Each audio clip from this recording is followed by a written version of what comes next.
I used to use 16mm film, and I was very interested in its material limits. It comes in rolls of fixed length, and those lengths correspond to time.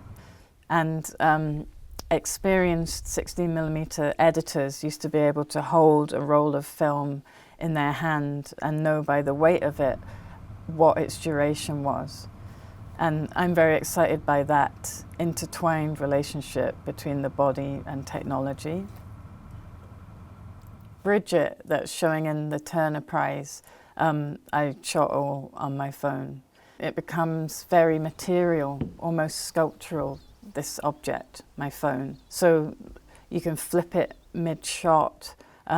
Your fingers get in the shot, they're fleshy, they're like right here when they're on the screen. And you can see the blood inside your finger if you cover the tiny lens.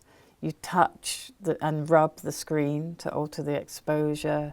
And if you're filming in a landscape and the wind is pushing the tiny microphone to its limit, like ripping it. And if you try and do a static shot, you see your body breathing. The systems of the body are enmeshed with the camera. It's a kind of symbiosis, but also a kind of grappling. I like that.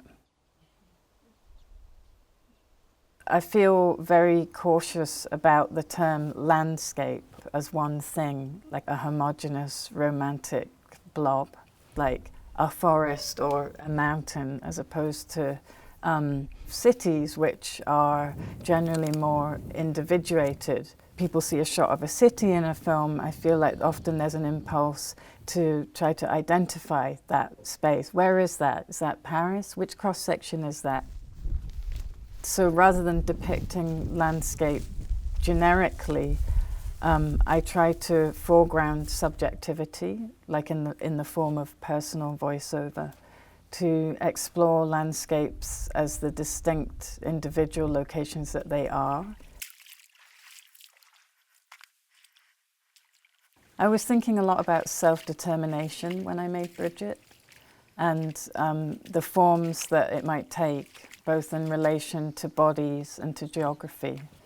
So, for instance, I voted for Scottish independence, with its optimism being a way of opening out, of discourse and exchange, of self-determination. And I was thinking about the importance of self-determination to histories of queer struggle. And this feels important still now, when, for example, there's an encroachment on queer spaces, which is in part due to the commodification of a queer aesthetic in fashion, music, and the art worlds. So by lifting those forms or aesthetics, there's an emptying out of the politics that was originally so important.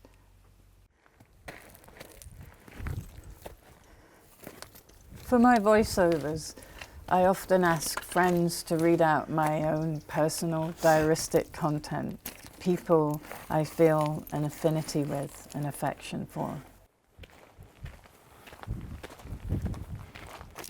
I'm making a matrix to put these seemingly disparate fragments of text and spoken narrative into, to put them like on an equal footing in dialogue with one another, so that it's less about mapping a linear history of influence or progress, but rather holding these things alongside one another. Fragments of these histories are enfolded into me, the histories and language of older queer figures like Samuel Delaney and Sandy Stone.